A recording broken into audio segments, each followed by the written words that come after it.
error occurred. Please try again. What if we just click go live? See what happens.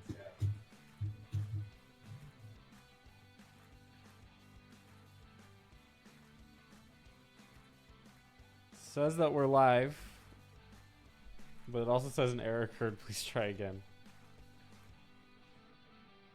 Let's take a gander. What? I have music playing though, so there's that.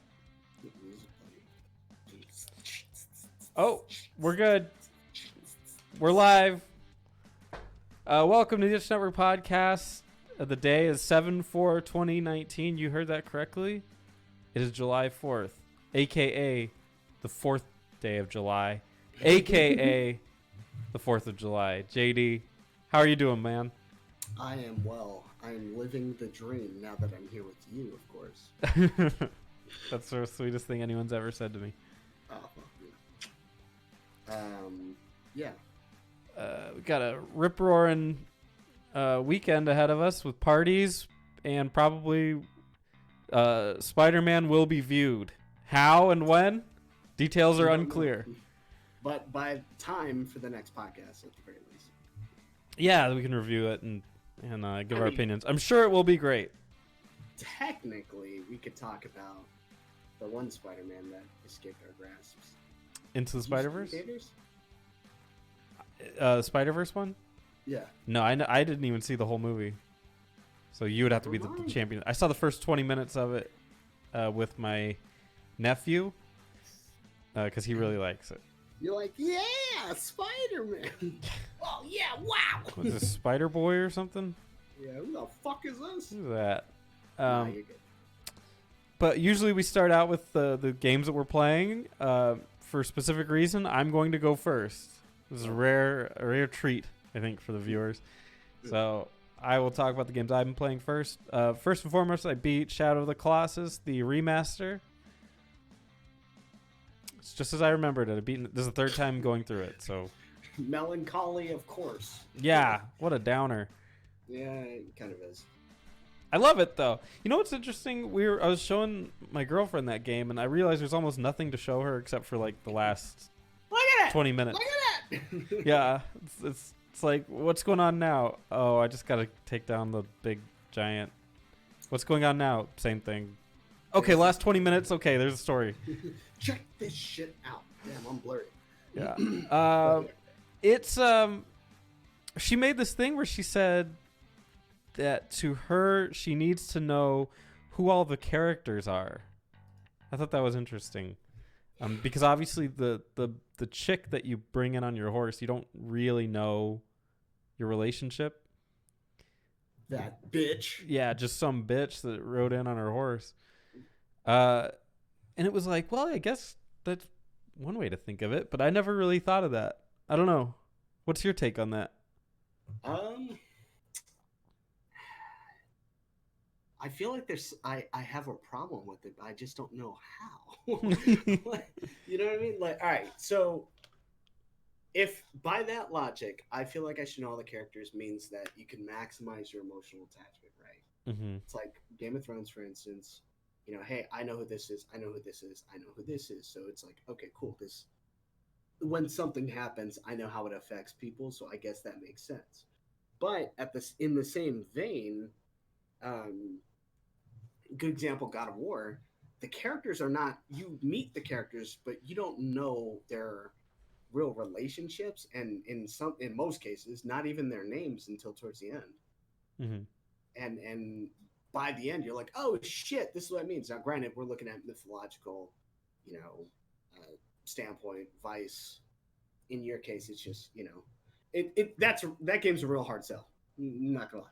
So, I mean, like, but at the same time, let's use this example. If I'm playing Last of Us, what's her name? Not Ellie. What's that girl's name? The first chick, like it starts with a J, doesn't it? Within the first act. Yes, who gets bit. If you never see her, and I'm not trying to downplay her character, but if your girlfriend never saw her, does that affect how she interprets the story? No, right? Mhm. So it goes, it comes and it goes. I feel like to a certain extent you need to know who's important, but not if everyone's important. Like I said, in the case of Game of Thrones, then sure.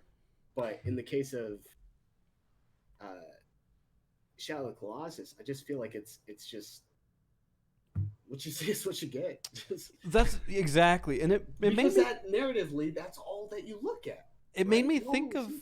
something that I've noticed with movies and especially the Netflix format. Um, is I think media has shifted more towards plot than story, if that makes sense. Do you know?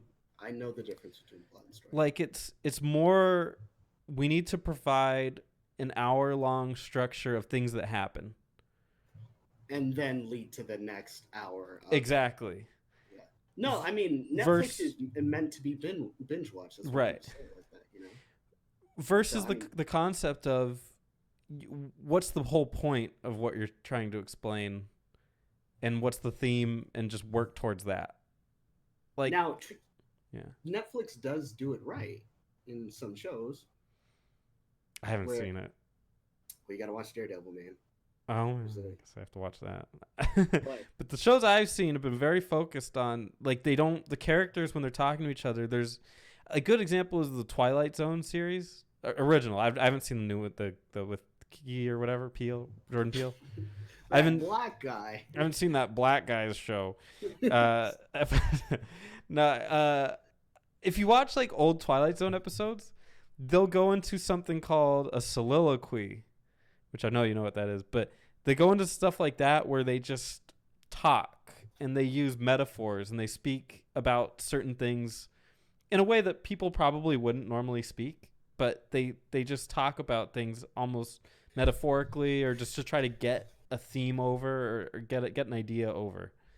Yeah. You'd never see that in anything today. It's just like these guys need to get from point A to point B. They say, "Where are we going? We're going to the mall." Okay, they drive to the You're mall. talking about like relating to I guess the best way to put it is like what like sort of like the drawing levels of like congruency to maybe a theme or something like that. Right, right. Like you don't see that. All you're seeing is just what you see is what you. I mean, it's Netflix. Netflix Yeah. is the equivalent of street food. You know, Yes, that is a very good and yeah you're not analogy. gonna get like, oh, I taste the ginger in this. You're gonna be like, that is cheese. That is beef. Yeah, yeah. you Like know. it in a movie or in a classic sense of storytelling, you would say, "I love apples. They're crunchy, but they have a center that you have to watch out for because you don't want to eat the seeds because you could choke on them." And that would be a whole metaphor of saying, like, people are cool until you get to know them on the inside, and then they can be problematic. Whereas in a Netflix show, they would say, "Man, I hate people. Once you get to know them, they're bad people." Like that would be it. That person's difficult to be around. Yeah. Next scene. Subtitle. Yeah. It's you're not wrong. I agree. And so if you attribute that back to Shadow of the Colossus, it's like the relationship of the girl doesn't matter. It's she's an important character to you. Now, who's important to me? Maybe it's my sister. Maybe it's my girlfriend. Maybe it's my wife. Maybe it's my mom. Probably not in that situation. She seems kind of young. But what's important is that theme of You could draw similarities. yeah, like the theme of that he loved the person and was willing to do anything, even something horribly evil, to get it done. Yeah. But to a different, maybe a newer audience or a different crowd, that doesn't hold true. You think that gets lost? You think that's very common with gamers now? Not trying to pull like an age card or anything like that, but do you think that we're more receptive to it because we've experienced it more often and we've seen the payoff as opposed to someone maybe whose first game might be not shitting on them either, but maybe like Fortnite. Right. I Their knew first you'd say game's that. Fortnite. Yeah, okay, all right. Or Call of Duty, right? Okay. Call of Duty is going to come back. People like Blackout, right? Or liked. I don't know if it's still popular, but like when you jump into something like that, you have a interpretation and an expectation of gaming, and then when it deviates and it does something different that very well could be something positive, you know, how does that gamer interpret a game like Shadow of the Colossus or something like Last of Us, which isn't designed to wrap itself up and be like perfectly, tied up. No, it's meant to. I wouldn't say piss you off, but it's meant to make you go, "What?" Right. I can't tell you how many times I've watched reaction videos of people beating that game to prove a point like that. That game is not designed for you to be satisfied Right. at the end of it. So the most satisfying thing about that game is the multiplayer, because at the end you won. If you won, you won, and that's kind of it. But that's very very interesting, because if we're comparing that to the generation of gamers that are just like, I need positive reinforcement, or I need, my expectation is The I get dopamine looped. fix. Yeah, the dopamine. And if it's not reoccurring, does that affect sort of the quality of the game there is, And I think to take that one step further, wasn't there a study about how many, like, what percentage of gamers or of games actually get completed? Like, that a game, Oh, like by gamers. yeah, like a game By only your gets game. beaten like certain. I mean, I'm sure it changes game to game, but like 50% of the time, 10% of the time. Not in my house. I know you finish them, You know I always finish though. but that could be that group that finishes the games. You know, like the younger crowd, they have so many games. I would not be I don't surprised if even they're know if not I'd finishing. say younger crowd, because my brother doesn't finish games. I gotta Yeah. say, I've fallen victim to that as well. There's some games I've walked away from. That is so surprising to me. I've even finished games I hated. Van Helsing. I would have quit that. I would have quit that. Dude, it had me, but a couple of drunken nights, and then I was just like, just beat it. Complained the entire way through, but once I beat it, I was done. But this is part of the reason why I'm going back and doing a lot of these games. Like Dragon's Dogma, I beat, but I never beat the Dark Arisen side of it. So as soon as I'm done with Final Fantasy, I'm jumping back onto that to beat the Dark Arisen side and then fully be done with that game. And I'm probably never going to touch it again. I will go back to Divinity. So if you want to play Divinity, yes, and we need to beat Ghost Recon still. We haven't played in a little bit, so yeah. I mean, speaking of friggin' America, it's July 4th. Come on, Stop those Mexicans. Are they Mexican? No, they're it's in cartels. the middle of South America. I can't remember which country. Yeah. So whatever. So there's that game. I started, surprise, Spider-Man. How you like it? It's good. It takes that Batman Arkham formula and like, how do I want to say it? Speeds it up to 11. Speeds it up and comic books it up like crazy. And so that's very, very cool. I'm liking it. And the traveling is fun. Yeah, I'm super early though. Around. Super early. Yeah, you probably just did the shit with what's his name, right? With Kingpin. And then I messed around with Dr. Octopus. Oh yeah. Before he's like, yeah, let's run these tests. And you're like, I know you about to get crazy while you're doing the test. Yeah. No, I and then I'm still playing Persona Q2, trying to wrap it up. I'm on the fourth and supposedly final dungeon, but I'm sure there's going to be another. It's 50 million. But I've also played another game a little bit, but I'm going to let you talk about it because it's your big game. It is. So with the great, I would say, I don't know if I want to call it that. It's going to demonetize this video. Who cares? It's on my channel. The great purge of gaming that's occurring in my life anyway. Yeah. A lot of games are games I'm no longer going to play again. Like I'm probably not going to play fighting games after Evo this year. Like I'm cutting back from a lot of that stuff. One of the games that is impervious to this change is Final Fantasy 14. I can see myself still playing that game. As much fun as I have with just sort of being in that world, I can't see myself being like, all right, I'm done with it. You know, I guess this is how people that played World of Warcraft felt, where they're just like, I'll stay in the world. You know, like fuck it. There's a lot of shit to do. And If you ever that's find yourself just fishing, um, stop.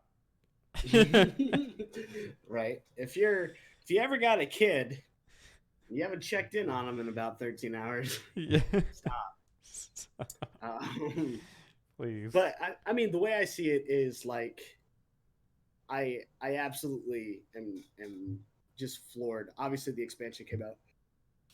I was a little bit nervous because Stormblood wasn't a good expansion from a story concept. There were some cool fights that you do, but this game not only is the music's better, there's a lot of fan service in the sense of like recognizing you, which is good. And then there's a lot of odes to other Final Fantasies, which is great. Just to be like, hey, by the way, this is from three. Did you know? You know, or whatever the case is. And it's just nice to see all that shit. Do I know every single one? No, because I haven't played every single Final Fantasy. I saw in researching it, and this could have been from just the original game, but I saw little clips of it from studying the expansions. But they're talking about the Warriors of Light a lot. Yeah, yeah. That's pretty much your moniker up until Stormbringer or Shadowbringer. Um, is your moniker, and without going into too much detail, and you probably shouldn't say too much more because we don't want to spoil it for people. There's a lot of odes to other Final Fantasies. One of my favorite things, I don't think this is a spoiler, Kefka is one of the bosses that you can fight. Right. And it's like true to form Kefka. Like laugh and everything. It's great. Just to be able to be like, oh shit, like this is this guy, you know, or the I Child don't. of Dark. Does it count as a spoiler if I ask you? Is it is it canonizing the other Final Fantasies? So that's a good question because I know I read somewhere that they said Final Fantasy 14 was the center of all other Final Fantasies, like universe wise. And there's maybe a couple of nudges about them talking about other Final Fantasy worlds and how they're split, but it's like a multiverse sort of thing. Yeah. So, like in a different world, certain other things happen. They don't really talk about that until, I mean, they mention it. I want to say in like Heaven's Ward and Stormblood, which are the other expansions, but they really harp on it on this one. Um, it they the I think the main reason why they have those events and they play it off is because they say yes, this is the center of Final Fantasy. So we've had events with Lightning. She's shown up and she's like, "What am I doing in this weird world?"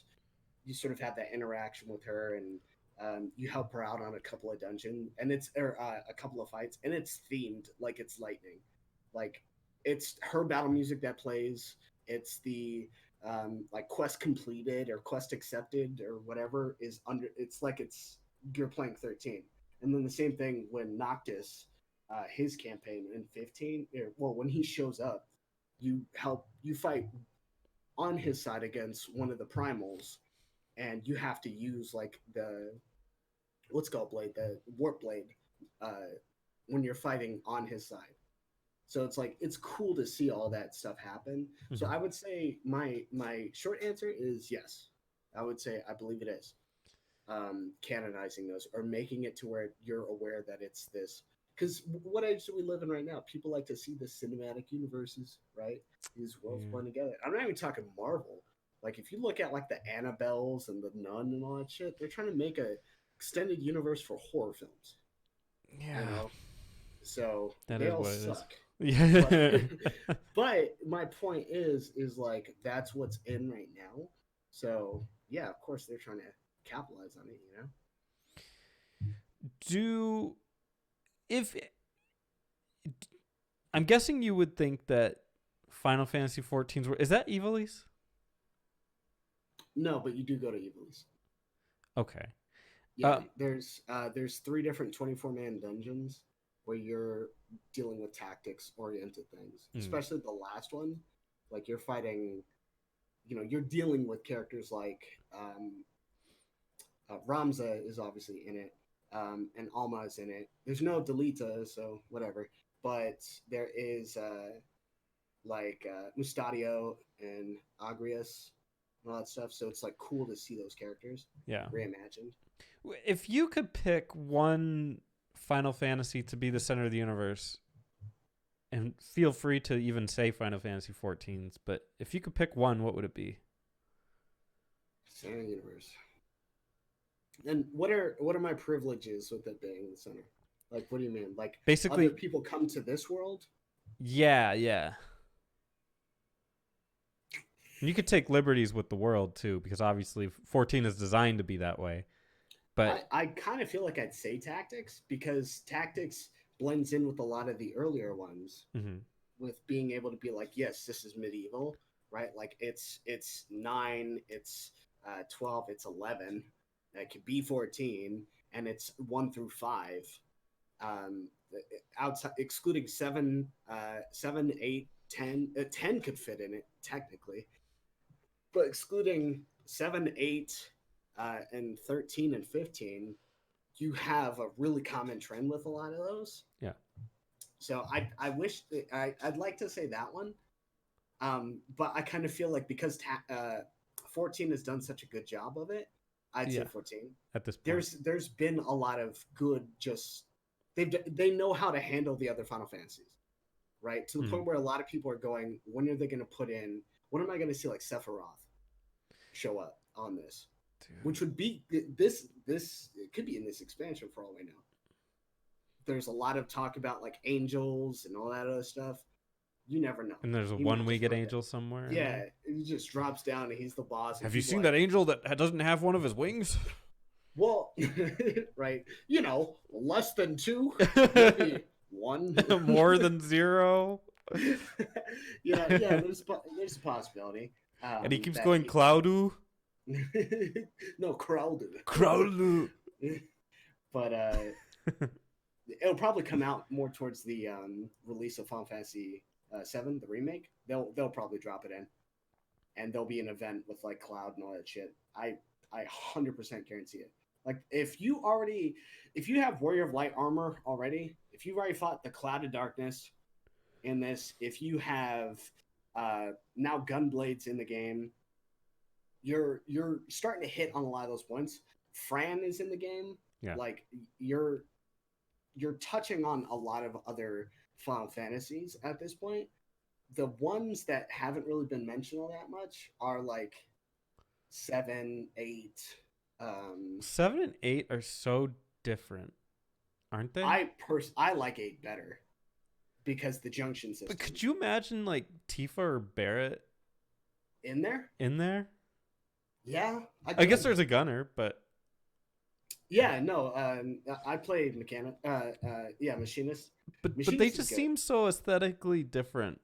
It would be weird. It'd be a stretch almost to put him in. No, Tifa, you could be a pugilist or a monk. It works out in her case. But does she look like that though? What do you mean? Like she's got a whole different aesthetic than that game. You talking about her boobs? No, not at all. I'm just saying that those two specifically, when I think of them, have just a very different aesthetic than that game. Cloud maybe. But definitely those two. Like maybe, but this is also, we've shown that. I want to say this was an ode to 9. Alexander, remember how big Alexander was when he showed up in 9. Mm-hmm. They have a dungeon for Alexander, and you're inside him the entire time until the last fight. Wow. Like he is that big. So he's a dungeon, or he's a series of dungeons, I should say. So showing how they do him, and it's all like technologically advanced in there, right? You're like, holy shit, what is this? And there's certain like the binding coils of Bahamut, those are all technologically advanced areas. So they could do it. I 100% they could do it. It's just about how they do it. And I think they need to have the right theme for it. I think with this expansion, they have the right theme. I'd be interested to see if it'd be in a 24-man where they're just like, yeah, you're fighting Sephiroth. And you're like, holy. Because they already put Sephiroth in it, which I think is from 6. I could be wrong. But like they've put in other characters. There's the potential to put in I don't think anyone's outside of reach. Is my point. But characters from 7 specifically, has Cloud been in it? His armor's in it, and the his mount is With in it. with Cloud or Sephiroth, maybe Tifa, but with I'd those say Vincent makes sense because with that's the those machine. with those characters, those have to be like an event. They Oh would yeah, never. yeah. They would never just be like, "Oh No, no, yeah, no. Tuesday's patch, we're gonna switch the damage ratio on the mage to 15% Cloud's in instead of there. 10%. Cloud's gonna show up in this town. Then we're gonna take the pugilist and reduce. It wouldn't be like that. It would be So, like gamers everywhere. Cloud will be in on the July 25th patch. Make sure that you play on that day, and they'd advertise it and do all that stuff. so yes, every instance of like Noctis or Lightning showing up has been an event. It hasn't. They're not in the game. In the game, they're in the game for an event and then they leave. Gotcha. So yeah, I could see Cloud showing up. Like Cloud's probably not the best character to have in an event because he's just gonna be like, I don't care. Like, Yeah. respect. Why do people like you? But That's a good question. At the same time, I can respect that with him being in, they're going to be like, all right, we're going to be pushing a certain narrative. I could see him like Ramza, for instance, is in the story for the 24 man for all of the Zodiac and Final Fantasy Tactics specific stuff, right? I could absolutely see that. And there's parallels for certain people, like Estinian is a dragoon who is sort of like Kane in the sense of like his goals and what he wants to do. Yeah. So they do draw parallels to other characters in that regard. I could see them doing like, hey, Yuna is here. She just got summoned to your world. Shit's weird. Sin is coming, and you have to do like a small event to like prevent Sin from showing up or whatever. Yeah. You could easily push those in, or you can make it a series of raids. Like the raids are all independent from the main story. The first series of raids is just about doing stuff for like the Warrior of Light, and you fight the child or the Cloud of Darkness at the end. Yeah. And then the second series of raids is about Diablos. You remember from 8? He's in the Genie. I never played 8. All right, so he's in the Genie. He's also in Final Fantasy 11. I believe he's in a couple of other ones, but it's him, true to form. This is straight up Diablos. Yeah. And you have to fight him. And then in the next series of 24-man dungeons is the Zodiac, the Final Fantasy Tactics, paying homage to all that. So we'll probably get it in 5.2. Is it 5? Yeah. We'll probably get a 24-man and getting a general idea on what the theme is going to be. It could be about Final Fantasy X. It could be about Final Fantasy 7. It could be about Final Fantasy 8. We don't know. It might be 8. My brother was saying something about like Eden and all that stuff, and I'm just like, okay, whatever, man. I bet you they'll do something about 7 when the 7 gets re-released or get the remake gets released. Yeah, that's what I just said. Yes. Oh. Yeah. Okay. Spencer. Like, no, I could see that. I could see that. So we kind of been dancing around it, but what do you think of the new expansion? You said you didn't like the last one they released. Yes, I had a hard time, and I think a lot of other people agreed. It was just like a story you didn't care about, because it's just like, all right, well, you have to free this sort of disenfranchised country, and then you're like, all right, cool, whatever, and then you get to the end, and you're just like, I did it, and you didn't really even solve the problem, really. You just beat up a dude, and then they're just like, you feel good about that? I'm like, I don't fucking care. Well, you mean you didn't solve it? Like, did the NPCs solve it? Or... No, I mean, like, you didn't solve it in the sense that they're still at war. Oh. Didn't do anything. It's like every expansion of World of Warcraft. But yeah, I don't want to say that, but because every expansion they've ever released in World of Warcraft, well, I shouldn't say everyone, but everyone, like the last 3, they're like, we're getting back to orcs versus humans, It's like, well, the last one was about that. So did they not resolve their issue? Right? They No, stop that. It's still like a warring? episode of Jerry Springer. Yeah. We're still disgruntled. Yeah. Um, no, jumping over into Shadowbringers. Final Fantasy, like the first expansion, you resolve the issue.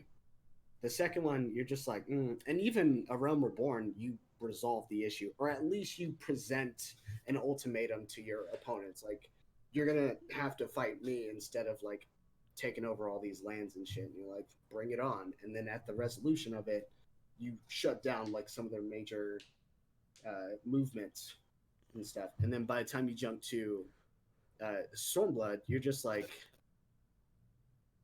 and then when you're in Shadowbringers, holy shit, there's a lot of shit that's just like, hey, remember this from patch like 2.3? This is fucking important. And then like jumping into all these other things where they start talking about like, remember when we talked about this? This is now becoming a bigger deal. These characters who were not present in maybe one of the expansions are showing up more because this is more of their element, Mm-hmm. you know. And thankfully, those annoying characters, they're not there.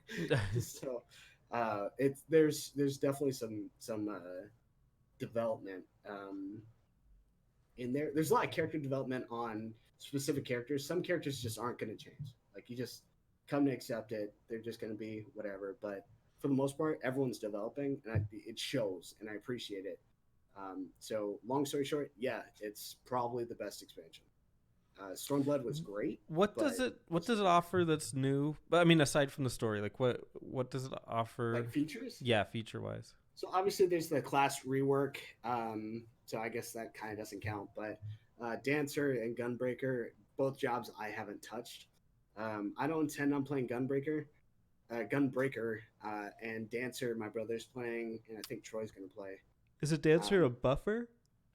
Yeah, so they're a ranged DPS, but they have a lot of utility. So they can like heal, they can buff your damage. If you're about to take a big hit, they can cast like a defense up buff and all that stuff. So they're required to be aware of the situation you're in to be effective. Gotcha. So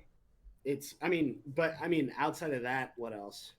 I kind of feel like I don't think I'm doing it justice when I'm like, yeah, there's not too much changes, but I mean, changes from the base game to now, there's a lot, but you'd have to play it for me to go into detail about it. To those people that haven't played the game, it's more of a concept of, you know, uh, you have access to more areas. It's not like Heaven's Word where you can fly, or it's not like Stormblood where you can swim. It's just like, hey, this is more the story that you're used to. You can fly and swim in all these areas. It's kind of it. I just got the expansions today. Oh, really? Yeah.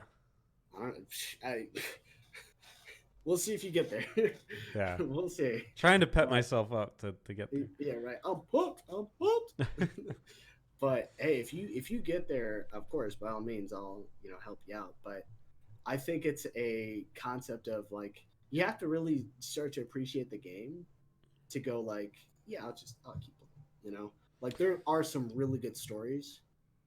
In there, one of the stories in the new area is this place called Gate Town, and pretty much it's like literally it's beaten over the head, but it's okay. About these these privileged people, like these royals, who are pretty much living to die. Like all they're designed to do is just like every day I'm getting my dick sucked. Every day I'm eating the best food. That's all that matters. And then they go out into Gate Town where it's just a bunch of poor people. And then they're like, hey, we'll give you food if you dance for us. And then these guys are like, fuck yeah, I'll dance. Give me that food. And then you're sitting there just like, what is going on? And then the entire time they're just like, all right, you dance, you guys kill each other, and then you do this, I'll give you guys food and all that shit. So you're just watching this shit play out, and you're like, all right, we gotta do something about this. And then you finally get into the place where everyone's like talking about this amazing place, and you get in there and you're just like, this place fucking sucks. Like that's all of these people are rich. They lost all of their worldly possessions. They have like no money, no nothing, but apparently their status is higher just because they're inside of an area instead of outside of it. And it's just like Oh. all these like different similarities. There's some other stuff that happened too. Like there's this one girl who's like freaking out when you go up to her. She's like, I can't sing anymore. They're gonna fucking kill me.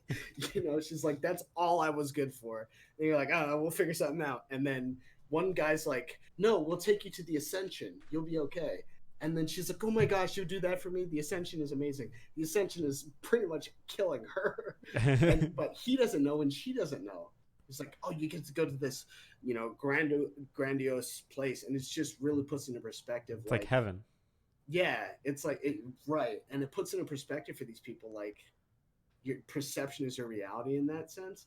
All they see is like, oh, this is all I care about because fuck anything else, and they're subservient to stupid laws, stupid rules, and all that shit. So it's cool to see. I'm gonna be totally honest. As I've been playing the game, for most of the quests, I've pretty much been skipping dialogue. I would expect. I've been looking careful. Like if they take the time to bring the black bars down, and they're like, you should be watching this. I try to watch and listen and read. But any like side quests, and usually the quests end up being like. I kind of wouldn't recommend the side quest. I would say main scenario. It's like the fire looking. Right. I've been mainly just sticking to that. And if there's side quests there, I do them. But from what I've seen, I feel like nothing's been that important yet. No, you actually don't start doing important stuff really until you hit like 25. Okay, good to know. Because I've seen one cutscene that seemed important. It had them standing on a rock.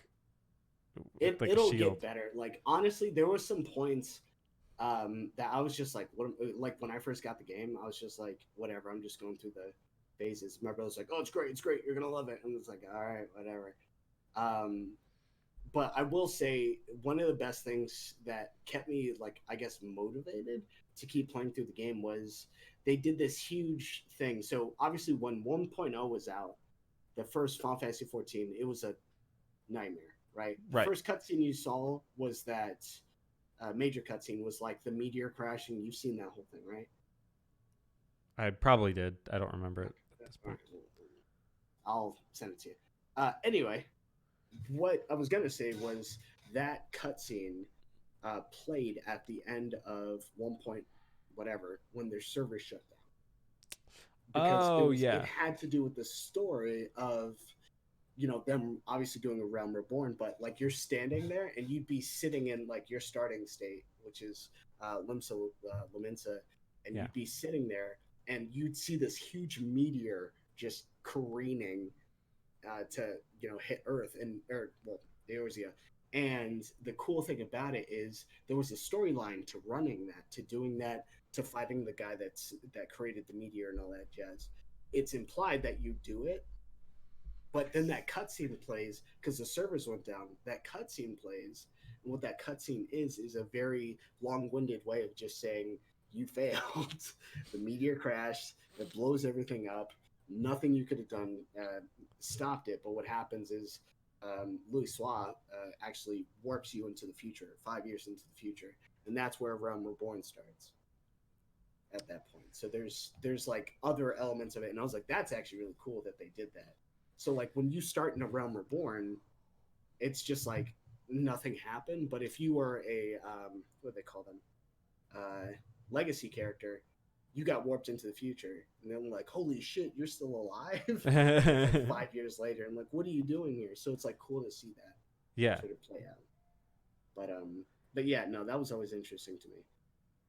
Did you play it when it first came out? I think it was only on PC at the time, and I didn't have a good PC right at all. Yeah, so I was just like, whatever. And then like when this one came out, my brother's like, dude, we got to get it. And I had it on PS3 initially, and then of course it came out on PS4, but my brother switched to PC. I stayed on PS4 because it just works better for me, to be honest. I remember being so on the fence about playing it. I almost played it. And then everyone was like, "Oh, way back when? Do not! It is so bad." And I was like, "Oh okay. Yeah, it is pretty bad. And 13 happened, and I was Oh kind of like, yeah, they let's. weren't looking good. I'm not. And like this is bad, and then apparently 14's not good. Like I'll just wait on this. Yeah. Give it a break. No, that's the thing is like uh, Yoshi P actually pretty much saved Final Fantasy 14. I wouldn't say that. He totally did. Um, he was like crying because I'm sure he was stressed out and he just had a lot of pressure on him to Yeah. make it better. And then when he did it, he was just like, "Oh, thank God Yeah. that people actually liked it." And I mean, obviously it sold well and they got a lot of subscribers in. So, and then they've just been doing that ever since. So, Yeah. This uh, game is a huge success story. yeah, this is probably one of the first times I can tell you I've ridden the wave properly. You know what I mean? Like, No. like I never played World of War, or I played World of Warcraft, but I never played it when it was like at its height. Yeah. So I missed it. Some people like, oh, Ragnarok was great. I missed it. Cataclysm. Or yeah, No, no, Ragnarok online. Oh, Ragnarok Um, Online. Okay. um, Oh, I missed that shit, one. shit like That that. game's Or that game's lame. well, yeah, now it's because we have so much better options. They're like, No, it you was mean lame you back don't want then to kill too. slimes for 3 hours to level up? It was No, lame. It was lame back then too. I played. I got into all that stuff, and I did play it back then too on a private server, and I was just like, damn man, look at those anime characters. This is so cool. it was I mean, weak. there's very few games I actually caught the wave on, or even just things in general. Breaking Bad, I wasn't on the wave on that. Game of Thrones, like I missed a lot of waves, and then this is probably one of the few ones that I've actually caught on to.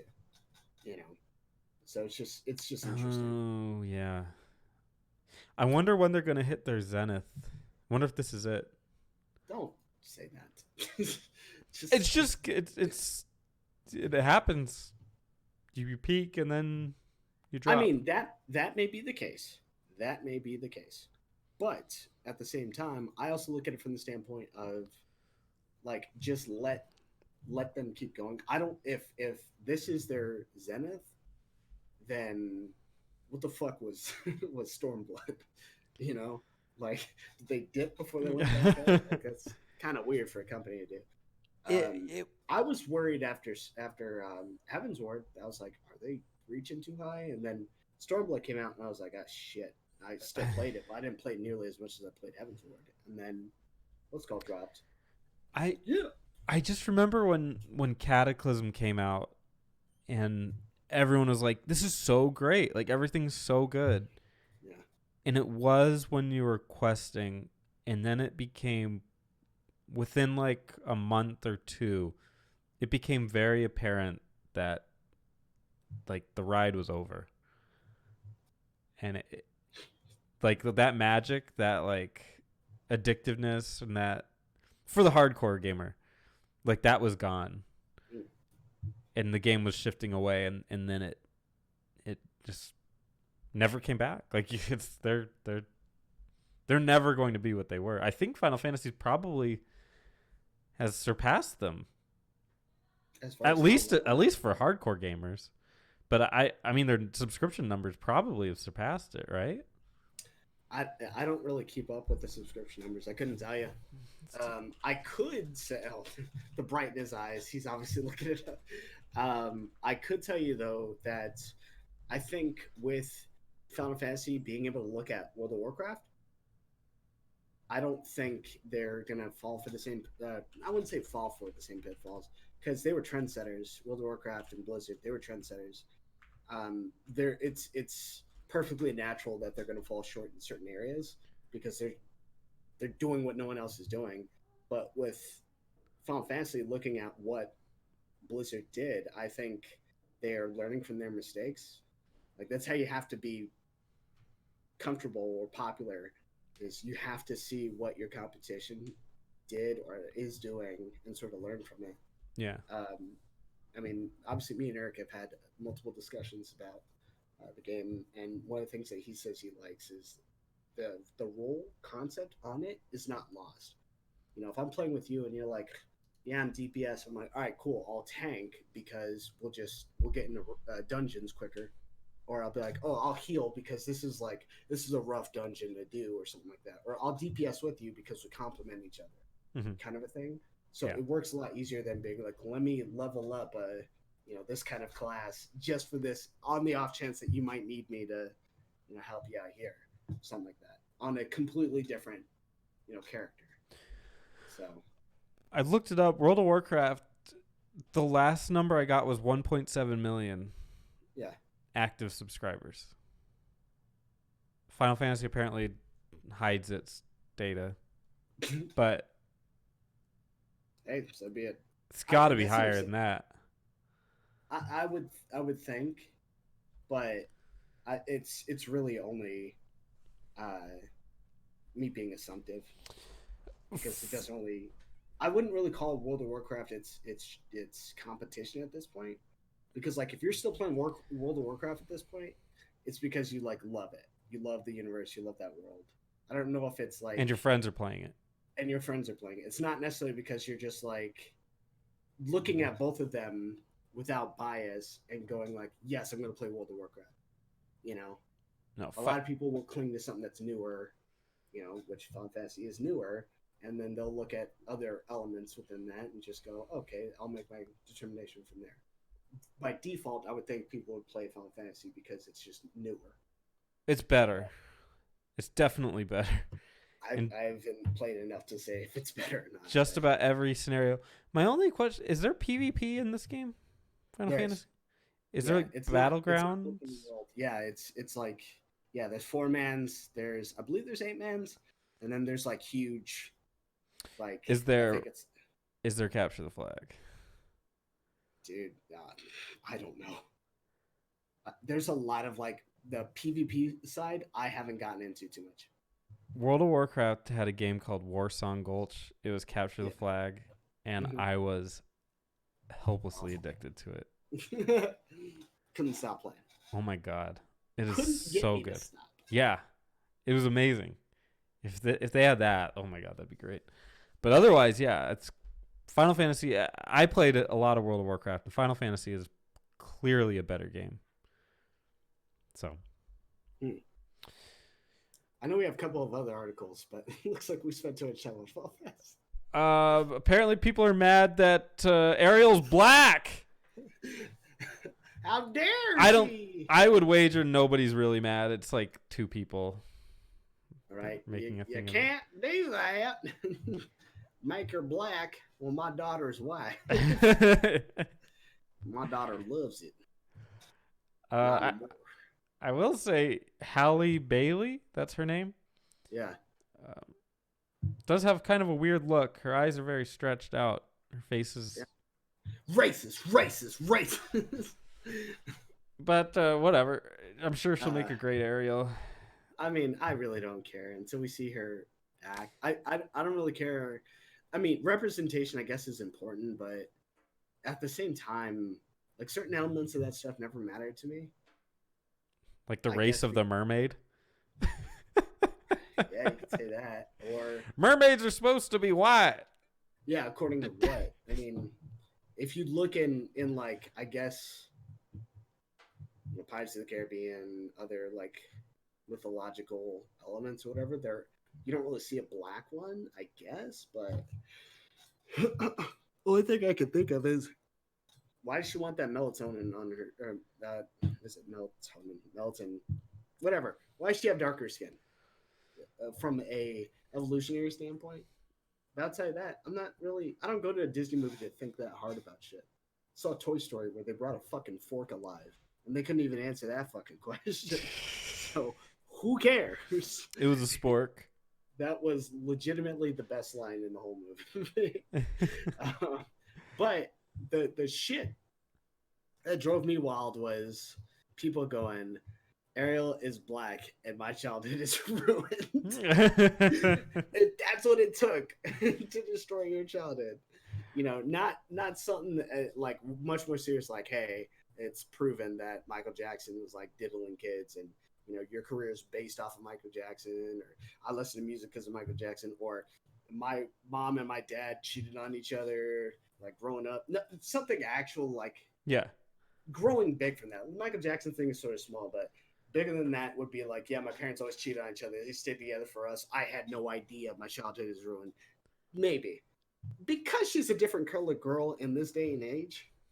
Maybe your day and age fucking sucks. You know? Do you wonder at this point if people aren't complaining? It's just like they do this with like they release a Black Little Mermaid and then they go like put plants out there in the Twitterverse or whatever, and then they're like, to be like, all right, I'm mad she's black, and then they get free publicity and they get to put out reports that say people are mad that we picked a black Little Mermaid. She's too black. Because you got to get in the news, right? You know, it'd be funny if she was Zendaya, people be okay with it. Because people let the MJ thing slide with Zendaya. What upsets me is that I know who that is. I know who Zendaya is because when I'm watching my Hulu show, if I ever finish like a show, it always ends up being that Casey Undercover. Is that what it's called? She's cute. It works out. But I will say that with all that in mind, though, like people are just like, "Oh, MJ's not supposed to be black." All right, that was kind of it. But Little Mermaid, how dare you? she's a starlet in Hollywood. Is she really? Doesn't really fucking matter. Doesn't. The movie's still gonna come out. Like people act like Disney didn't plan on this shit being like, she's all right. We want her to act in the role. People are gonna be upset, you know. Like it's like they're like, what's the problem, guys? No, they know their consumers are racist. They know their consumers are not comfortable with change. They know their consumers just don't like when things from their childhood don't. I mean, that's change. Just reflect the same thing. But that's my point. Is like, who fucking cares at this point? Like, do you have a tattoo of Little Mermaid on you? Right? What if they did though? All right, so if you had a tattoo of Little Mermaid on you, bitch, right? that's a mistake. Typical fucking. Let's just say you did. Right? I'm gonna say typical white girl because I know two girls. I knew they'd be white, but they're not Mexican. They're not. No. They're like, oh yeah, adios, my baby. I like Ariel. No, it's oh my god, I want a prince that hopes I shut the fuck up. Right. You know, he'll fall in love the more I'm quiet. Right? Make me that sandwich. But with all that in mind, if you got that tattoo on and you still can't come to terms that it's just a different race that's portraying this person, and it's a portrayal, you know, of it. This isn't something, you know, based in nonfiction. It's purely fiction. Yeah. You know, you can't come to grips with that. Your childhood is ruined. But get off Twitter, get off Facebook, get off Instagram. Just do us all a favor and just exit from existence. Don't kill yourself. I'm not saying that. I'm saying just make it to where no one knows that you have an opinion about this shit, because you're not helping anybody by getting upset on the internet about this shit. You think, you know, this is going to be a Sonic sort of thing? They're going to change their minds about shit? No, the only reason why Sonic changed was because there was a real threat to how much money that movie could make if they didn't change how Sonic looked. And they're like, all right, we better fucking change it. It's completely different from who they casted. Yeah. People were upset about the casting for Mulan, dude. What was wrong with the casting? Like, because there's a lot of Chinese people in it, but there's one white person in it. That's the world we live in. Like, they're probably always upset about this shit. I bet you they were upset about Will Smith being the genie. You know, I'm sure they're upset about, you know, all these other films I haven't seen, these other live action Disney films. Like, it's just, matter that much? I think nobody's that upset. I think articles like this they want people to be upset, and then when they see one little comment like this, they flip out and they go, we have something to write about. Because we see it in them and we see it in another group called Kotaku. In this segment of Kotaku About It, which was coined by you. Let's go talk about it. Apparently, we're not supposed to call games Metroidvanias anymore. Tell me about it, Spence. Because that's all I call all of my games. You playing a first-person shooter? You mean a Metroid shooter? A Metroid FPS, a Metroid PS. Yeah. It's a term that was coined around Symphony of the Night. It combines Metroid and Castlevania into one word called Metroidvania, in case you didn't know that. I think anybody that plays video games kind of knows that already. Their complaint is that it's really long name. It's got too many syllables. And too many syllables. God, I'm reading this damn article. I can't figure out what the hell their problem is with it. Games need to be easier to parse. This is a quote from it. Games need to be easier to parse, not harder. We talk a lot about diversity and inclusion in games. They do. I certainly don't. How we games could become a better. I think he means how we gamers. Oh, he misspelled it. Could become a better, more welcoming space if we just figured out a way to represent more perspectives both in the games we play and in the studios that make them. These are necessary, urgent steps. Necessary and urgent to describe Metroidvania. What was the last Metroidvania? Okay, a thing that points like Castlevania or Metroid. When was the last Metroidvania? I'm not even talking about Bloodstained. I'm talking truly a Castlevania Metroidvania. There was a Metroid game on the 3DS, but it was a remake of 2. Okay. But I also wonder how many people have never bothered because we spent all this time using the wrong words. Let's talk about this dude. His name is Joshua Rivera. Josh Rivera. Let's look him up.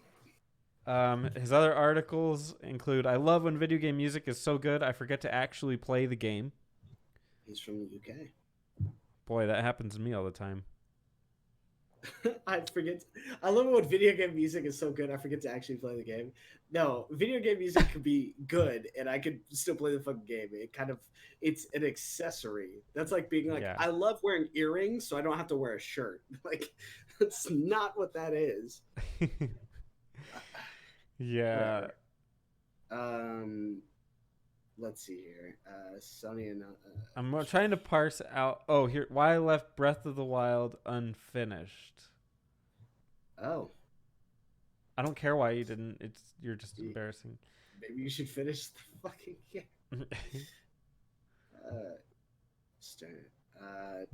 Let's see here. The internet reacts to Zelda's new haircut. Twitch isn't just for watching games, it's for waiting for them. I hate him. I feel like there's a general vibe to his articles. And I can't put my finger on it. But it's in my head. Like he has let's see here. Cheers. The Ouya, whatever, is dead. Long live the Ouya. The secret to John Wick is all in the goofy lore. I thought it was just because of the action, but okay. Oh yeah, no, it's the lore. That amazing lore that's brought out from the dialogue. Final Fantasy VII is bigger than spoilers. No shit. Dude, there hasn't been a spoiler for that. I'm sorry, but even in this day and age, and I hate to sound like this, but even something like the Avengers is not bigger than spoilers. That's why they released all those things saying, don't spoil it for other people. Yeah.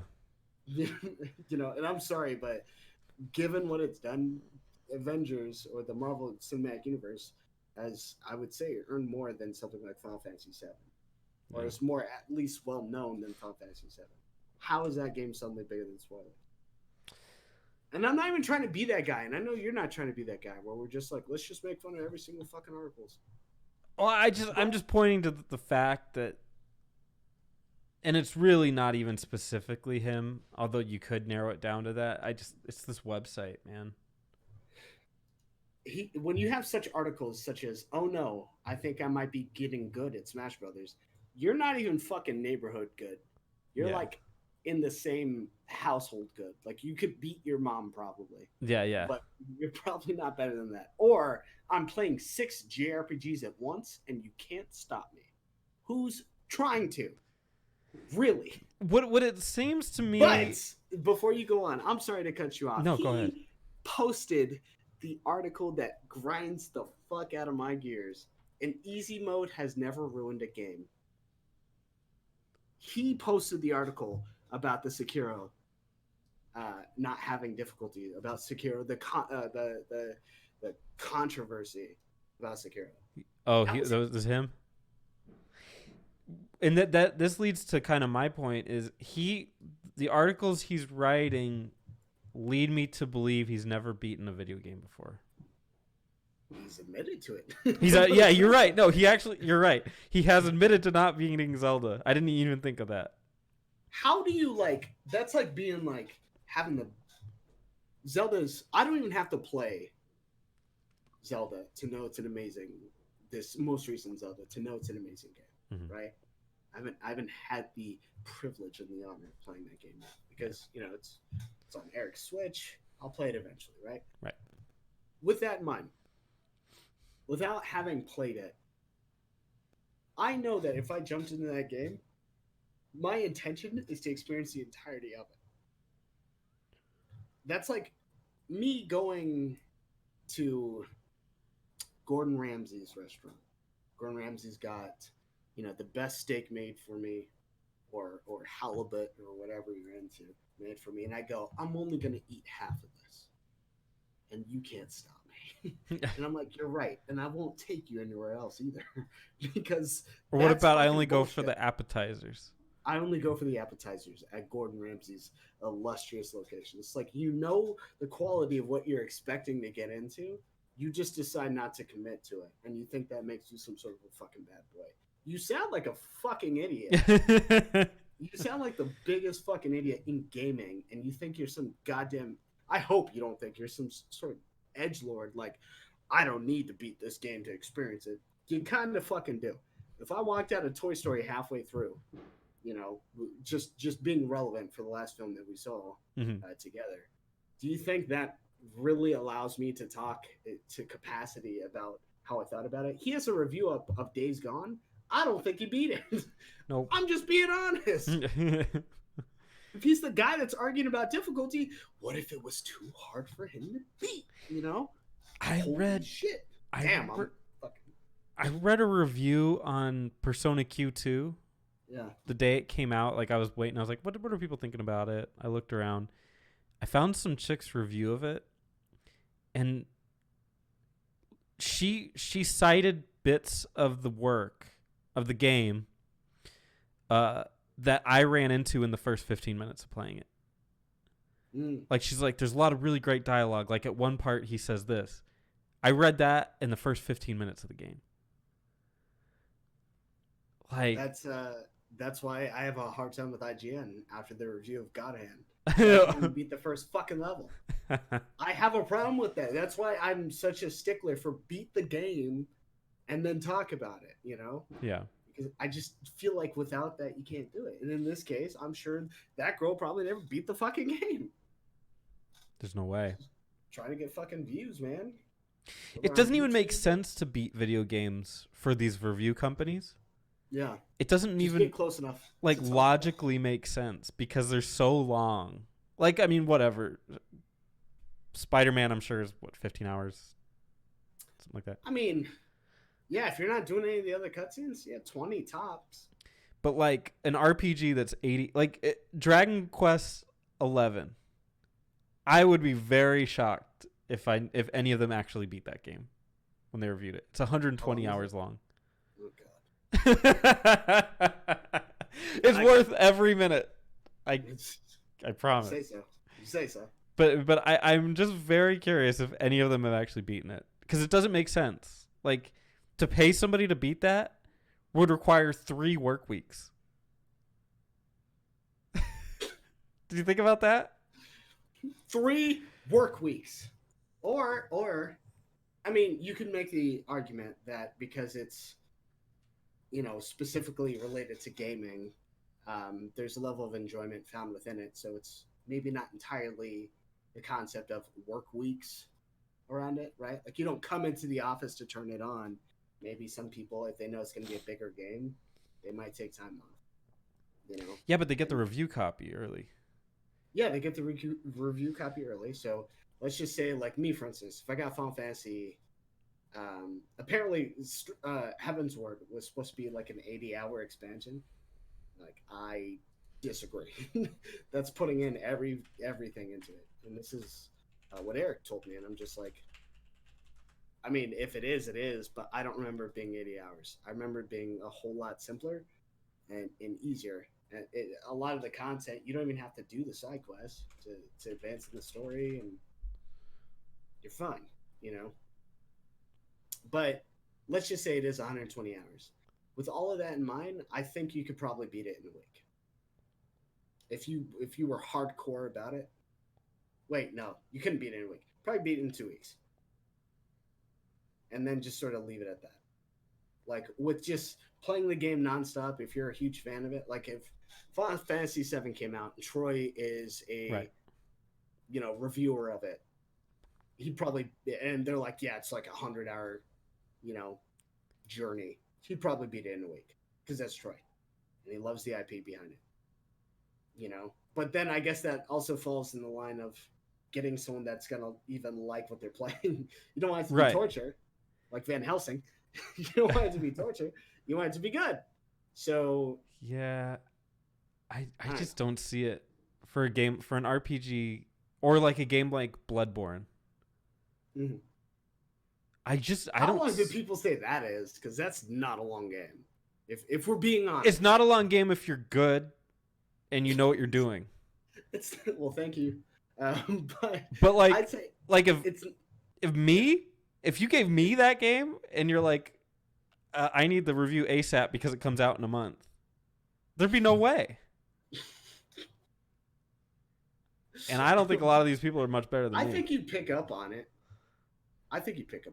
Yeah, but I wouldn't be able to beat it, and it's like a tight deadline. Keep in mind, too, they're also writing articles for other things. This isn't the only thing they're doing. I think these... I'm confused. Are you trying to give credit at this point? Or are you trying to be like... No, I'm taking it away. I'm saying there's no way they're beating all these games. Oh. That's a good point. There's just no way. With all that they have to do and stuff like that, if you have that many writers or blog posters, yeah, I agree. If they are legitimately finishing these games, it's such a catch-22 of negativity. If they are legitimately finishing these games and writing all of these articles, they're the biggest losers in the world, and I don't want to hear their opinion. It's such a thing. It's crazy. I mean, with them being just playing the games all that much, I feel like they don't have a pulse on what people actually enjoy. Right. Like, it'd be like, well, you played this game for 50 hours straight. Like, don't you have a life? Like, don't you do anything besides look at this TV screen? And at that point, I don't care what you think about the term Metroidvania. It's a slow news day is what that is. It's a slow news day coupled with the concept that, I mean, it's a couple of things really. It's coupled with the fact that they're looking for something else to talk about that maybe they don't really talk about normally, but also I think it might actually be them relaying one of their personal experiences. Like they've talked about it to someone and they're like, what do you mean by, Castlevania? And you're like, oh yeah, this is Rob. He only likes European football. And you're just like, well, why did you bring that up to him? He doesn't see it. He or she doesn't see that. They see, it's a bad example of talking about a game. Better write an article. Let me pitch this one up. And then you're left with some stupid fucking dumb shit from Kotaku. Yeah. And that's really... I really can't say too much outside of Kotaku's probably... I hate Game Rant. You know I hate Game Rant. Game I Rant know. is fucking stupid. All they do is look towards negativity. And I bet you anything, since I've gotten off of Facebook and Instagram, they've been one of those companies, because I don't go to their fucking website.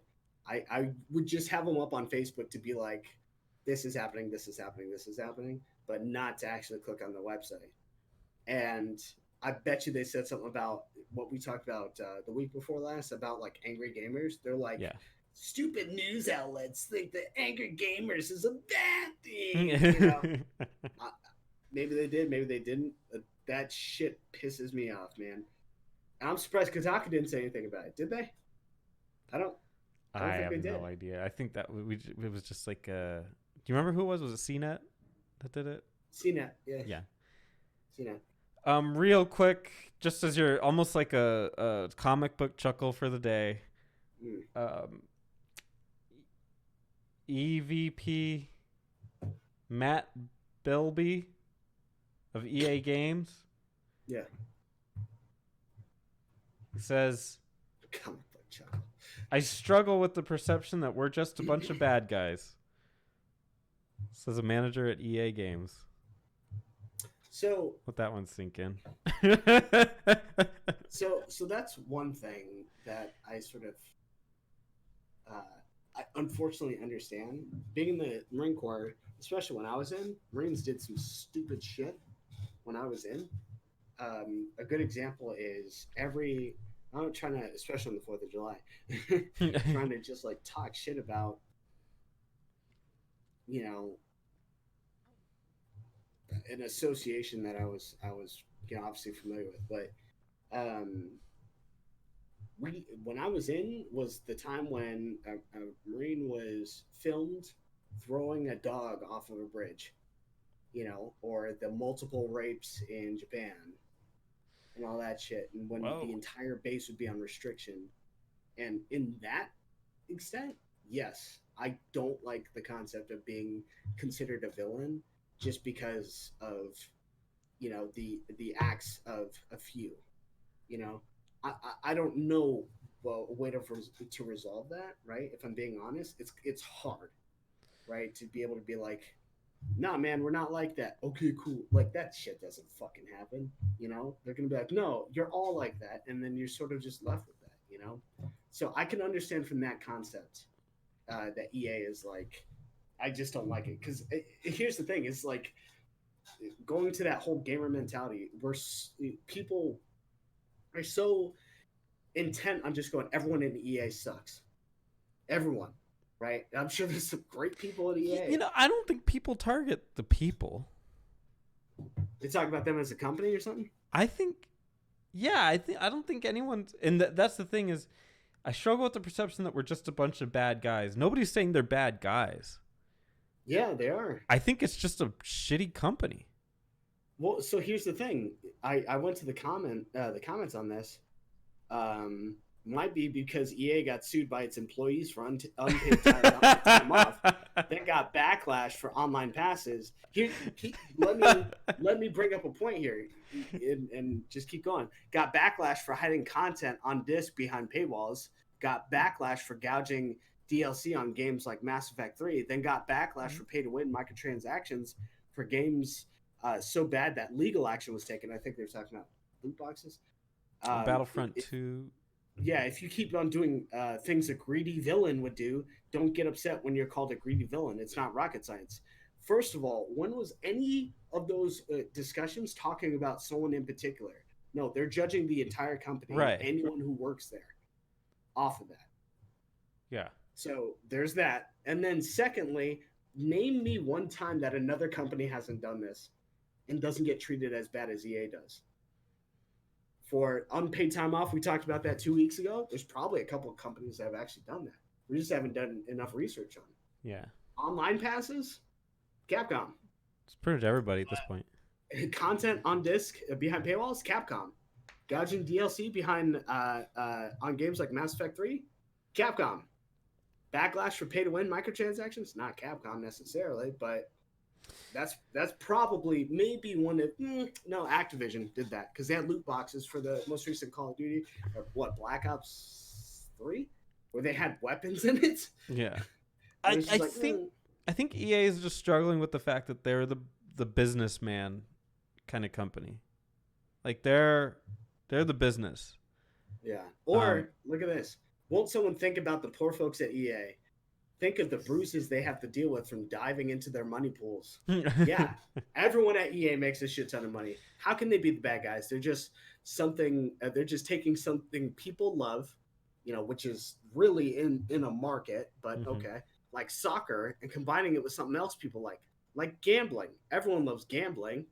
People want to say people say they If want they're a paying hobby. for What it, they then really yes, they want love is it. an addiction, something to dedicate their life and all their income to. And I'm just like, If they pay they're for not. it, then it is what they want. And this guy got downvoted by saying they're not any worse than Rockstar. The only and that puts you in the perspective. EA doesn't have crunch, but apparently with Rockstar having crunch, they're considered the bad guys. Coupled with EA, who apparently is just gouging money, it's just you have the average opinion of a gamer, where it's like it's not well thought out. It's just I heard, someone told me, I know a guy that's it was working there, but are you working there? You know any of this shit firsthand? No, you don't. But we make all these opinions secondhand, which pisses me off about the gaming community. This Yeah. is why I will not make games. Yeah, I think they just it's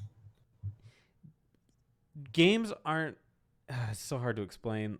Like gaming is a business, and that's what gamers don't like to talk about. They know it's true, but they don't like to talk about that. Is that gaming is a business and you have to make money. Yes.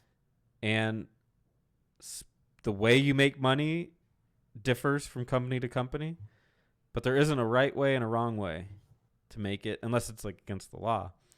But if you can make money, then you do it. And somebody's going to do it. And the way they've chosen to do it is make Madden every year and make Battlefield quite often and make UFC and soccer games and what's the other one? Whatever. They make those games. And yeah, they put gambling in it that nobody has to buy, but they do because they like it. Makes money. A cash shop will always make money. Why do you think there's free to play oriented like business models? Yeah. You Go can after make Fortnite. Go after them. They're yeah. making the most. Pretty much. That's the other thing too. Is like, all right. So I'm still looking through the comments, of course. This guy goes, I don't know you personally, so I don't know if you guys are bad guys. What I do know is that most of your ideas and practices are bad for me as a gamer. It's probably the most intellectual comment that anyone's ever put out Yeah. on GameSpot. Oh God, this guy following right Hey, after. It's no GameSpot. percent. GameSpot might be one of the better ones. Of what you have, I don't consider like your any of options. these guys, to be frank. Yeah. But for whatever reason, they have connections. So I'm like, all right, fine. If you post something, I'll look into it in the sense of like, oh, hey, a new Bloodborne's coming out. Great. Now I know. I don't need to go to your article to figure that out. Yeah. I'm sorry, that's just me. But right after him, with way more likes, it's no perception. You are a bunch of bad guys. Oh. Got right after him. You know every single employee at EA. I think that's sort of proving the point. Is people are just so quick to go, yeah, you all of you guys are assholes in that shit. When I was in the Marine Corps, again, jumping back to that, just because some other motherfuckers decide to be stupid and record pissing on the bodies of dead, of really our enemies, or their opponents, aggressors, whatever you want to call them, and pissing on them, should I be penalized because that guy did it in a different, part of the establishment? Yes, we're still connected in the sense that we're both military, but he's a fucking idiot. Or in this case, another good example, my boss decided to do something stupid. Am I held accountable for it because or my boss's boss or the company head decided to do this? So am I held accountable to it? Is that fair to me? No, it's not. Because maybe I'm a different fucking person. It's just, I don't know. Yeah, we love making and playing video games. Yeah, some of them actually do. No, you don't. There's so little passion there way back in the early 2000s. You mean with like Dead Space? So I could have sworn that was a good game. They had some games. NBA Street, NFL Street, SSX Tricky. Yeah, SSX Tricky might have been 2000.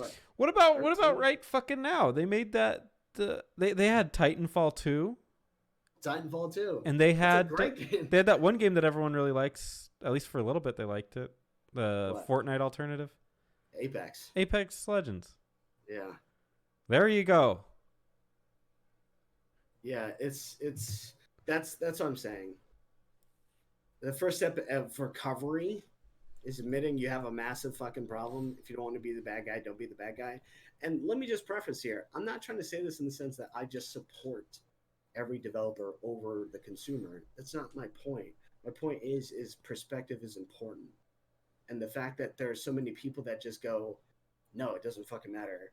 You know, whatever I'm imagining, whatever I'm thinking with my limited scope is the truth is a problem to me. I have a problem with that. And so long as people decide to make their opinions based upon fragmented information from a limited perspective on that, I can't sign off on it. I just can't. Not until there's more research done. Well, and remember, if you don't like a video game, you can make like our friend Joshua Rivera and just not play it.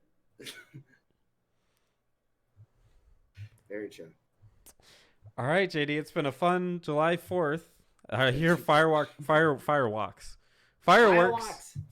going off behind me. So I think it must be time to celebrate. You know, one thing we haven't done that I think we should talk about is what is in store for this week before the next podcast. What we plan on doing, what's going on. Spider-Man. I'm obviously going to finish Final Fantasy. I would like to think we might find some time before the next podcast to play Ghost Recon. I'll hopefully have Persona Q2 done. Okay. So I can have the riveting review of that. Sure, you're looking forward to it. I will have said riveting review of Stormblood to the extent of, I guess, the story. I think there's two elements or two splits that you'd have to review that. Okay. Story and then sort of like the end game kind of thing. It's kind of it. I'll have some ideas on Spider-Man, but I think you've already talked about it before, like the game. But otherwise. Oh yeah. Also, try and finish Into the Spider-Verse. Oh, it's on okay. Netflix. Oh, it's on Netflix? Okay. Yeah, it's quick watch. Sounds good, man. All right, brother. All right, brother. Oh, I'm gonna throw a curveball at you sometime during this week. Whoa. Okay. So just expect it. I love sports, so go ahead. All right. If that's it, take it easy, everybody. We'll see you next week. Yes.